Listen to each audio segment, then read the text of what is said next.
Xin chào các bạn, nước Đức được biết đến với rất nhiều điều thú vị. Quốc gia số 1 về công nghệ, máy móc, thực phẩm, nền bóng đá. Đặc biệt là nền giáo dục có chất lượng cao hàng đầu thế giới, các trường đại học miễn phí và đa dạng về văn hóa. Tuy nhiên còn nhiều điều lý thú khác mà bạn có thể chưa bao giờ biết đến. Thậm chí có thể khiến bạn phải sốc nặng, vì sự vô lý và độc đáo không thể tìm thấy ở quốc gia nào khác trên thế giới. Để biết những điều điên rồ đó là gì, chúng ta hãy cùng khám phá trong video hôm nay. Thế giới sốc nặng, 15 điều điên rồ chỉ tồn tại ở Đức nhé. 15. Trạm xe buýt giả. Bạn có tưởng tượng được trạm xe buýt giả là thế nào không? Các trạm xe buýt giả bạn chỉ có thể tìm thấy duy nhất ở Đức mà thôi. Chúng thường được xây dựng quanh các bệnh viện và viện dưỡng lão với mục đích để đánh lừa bệnh nhân, cụ thể là những bệnh nhân mắc chứng Alzheimer và người thiểu năng trí tuệ.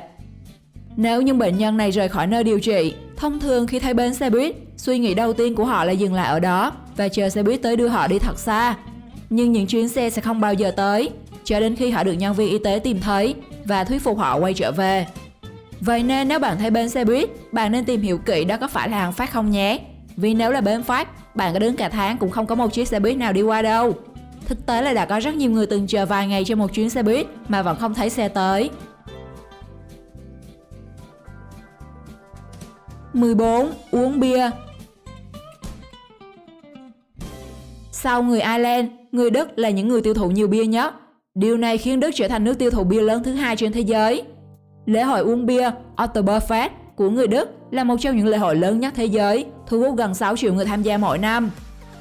Người Đức thích uống bia, nhưng là bia lạnh chứ không phải bia thêm đá như người Việt, mà theo họ là để giữ nguyên độ tinh khiết của bia.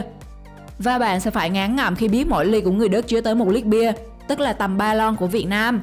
Kiểu này thì các thần côn Việt có qua đó dịp lễ hội chắc cũng phải chạy mất xác. Để gọi một cốc bia ở Đức, bạn cần giơ ngón cái thay vì ngón trỏ. Nếu muốn gọi 2 cốc bia, bạn sẽ phải dùng ngón cái và trỏ. Một điều đáng ngạc nhiên hơn nữa là nếu như ở các nước khác, trẻ em dưới 18 tuổi không được hút thuốc lá, uống các đồ có cồn, thì ở Đức, U18 thoải mái uống bia bình đẳng như một người lớn.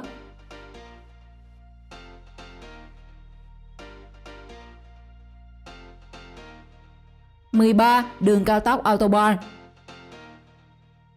Mạng lưới Autobahn của Đức có tổng chiều dài 12.845 km, là một trong những mạng lưới dài và dày đặc nhất thế giới, bên cạnh các quốc gia như Trung Quốc, Mỹ, Canada.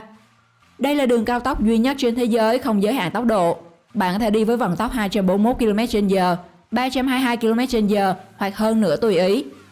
Không có điểm dừng, không trạm thu phí, không dành cho người yếu tim là những điều khiến Autobahn trở nên đặc biệt, thậm chí được coi là thiên đường đối với những người đam mê tốc độ. 12. Học miễn phí. Ở Đức, tất cả các trẻ em đều phải đi học. Nếu như ở Việt Nam, chương trình học thường là 12 năm, thì với hệ thống giáo dục ở Đức, các bạn học sinh chỉ phải đi học đến hết lớp 9, sau đó có thể ra trường và đi học nghề. Điều đáng nói ở đây là trẻ em ở Đức đi học hoàn toàn được miễn phí 100%. Họ chỉ phải đóng những chi phí phụ như thuê sách giáo khoa, tiền đi dã ngoại với lớp hoặc quỹ lớp. Và sinh viên cũng gần như không tốn một đồng học phí nào cho việc học, kể cả các du học sinh. 11. Vượt ngục.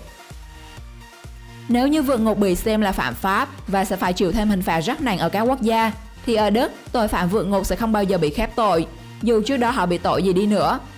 Vì người Đức tin rằng mọi người có quyền được tìm kiếm tự do, nên việc họ vượt ngục là không phạm luật. 10. Chủ nhật. Ở Việt Nam ai cũng mong đến Chủ nhật để đưa con hay gia đình đi chơi, đi mua sắm, cà phê, ăn uống, giải trí. Tuy nhiên, Chủ nhật là cực kỳ yên tĩnh ở Đức, bởi người Đức quan niệm Chủ nhật là phải nghỉ, bởi sau một tuần làm việc vất vả, Chủ nhật sẽ là ngày dành cho gia đình, họ sẽ ở nhà dọn dẹp, làm bánh hoặc nghỉ ngơi tại nhà. Văn hóa kỳ lạ này xuất hiện ở Đức từ khá lâu và trở thành quy luật bất thành văn.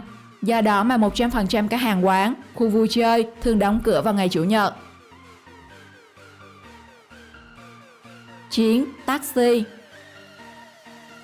Ở bất kỳ quốc gia nào, những chiếc xe sang như Mercedes, BMW, Porsche đều hướng đến những người giàu, có thu nhập cao.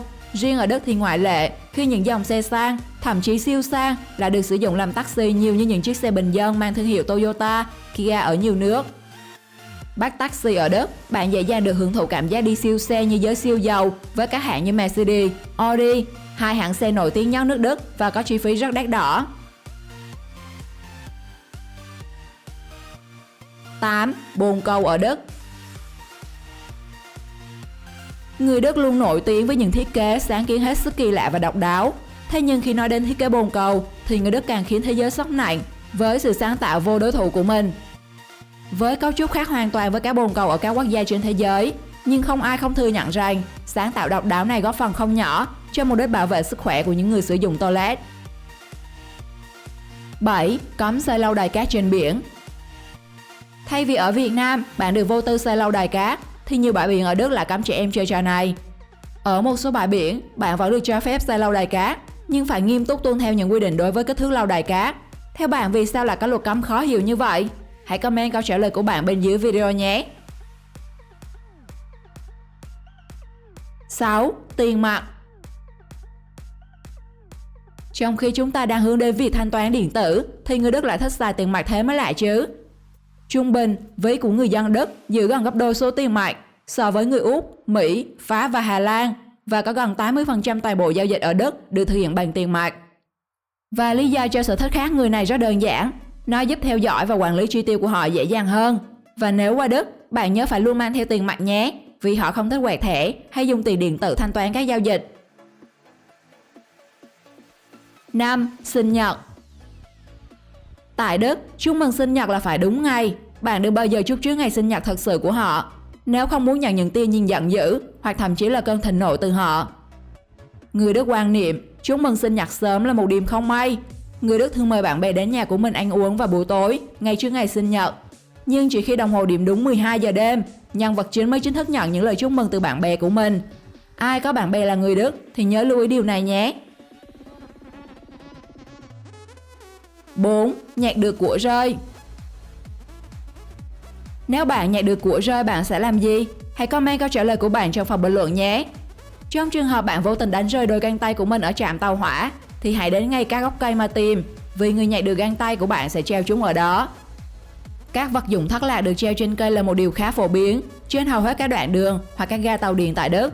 Đặc biệt là những người dân nước này sẽ không đến lấy bất kỳ món đồ nào không thuộc về mình. Do đó, nếu bạn nhặt được của rơi thì hãy treo chúng lên cây để giúp chủ nhân của nó tìm lại được tài sản nhé. 3. Mại dâm là hợp pháp ở Đức. Cũng như Thái Lan, mại dâm ở Đức là hợp pháp và quốc gia này có khu phố đèn đỏ nổi tiếng không kém. Bahnhofvista ở Frankfurt từng được ví như thế giới tội lỗi với hàng tá các câu lạc bộ thoát y, cửa hàng bán đồ chơi tình dục, những nhà thổ được cấp phép và những cô gái bán hoa đứng dọc đường nhằm thỏa mãn nhu cầu của các quý ông. Và bạn có biết có tới 95% khách du lịch Việt Nam luôn muốn ghé đến khu đèn đỏ khi du lịch nước ngoài không? Vậy nên nếu bạn trai bạn muốn du lịch nước Đức, Hà Lan hay Thụy Sĩ thì chắc chắn muốn đến nơi này rồi nhé. 2. Con đường nhỏ nhất thế giới. Ở Việt Nam, chắc các bạn đã không lạ gì với ngôi nhà mỏng nhất thế giới. Còn ở Đức thì có con đường nhỏ nhất. Speererhauptstraße được kỷ lục Guinness ghi nhận là con phố hẹp nhất thế giới.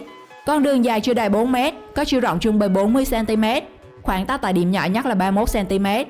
Cũng chính vì khoảng cách chật hẹp này mà Speererhauptstraße được sử dụng như thước đo chuẩn cho vóc dáng của mỗi người. Người dân nếu đi lọt qua con đường này, nghĩa là họ đang sở vóc dáng chuẩn. Nếu có dịp đến đây, các bạn cũng nên thử xem mình có dáng chuẩn không nhé. 1. Đèn đỏ. Ở Đức, mọi người đều tuân thủ đèn đỏ rất nghiêm ngặt, thậm chí đến những con vịt hay hươu cũng biết dừng đèn đỏ một cách nghiêm túc và đúng luật. Không chỉ thế, tại những chỗ chờ đèn đỏ, người Đức còn bố trí máy chơi game để bạn có thể chơi cho đỡ nhàm chán trong lúc chờ đợi qua đường. Chưa kể là ngày nay, càng nhiều thanh niên thích cắm mắt vào điện thoại, không thèm ngước lên nhìn đèn đường và xe cộ. Thế là quốc gia này còn trang bị cả đèn báo đỏ ở dưới mặt đường, để tiện lợi cho các thánh cắm mặt vào điện thoại đi đường đúng luật và an toàn. Ước gì nước mình cũng được như thế nhỉ? Điều điên rồ nào ở Đức làm bạn ấn tượng nhất? Hãy comment cho mọi người biết trong phần bình luận nhé. Xin chào và hẹn gặp lại các bạn trong những video tiếp theo.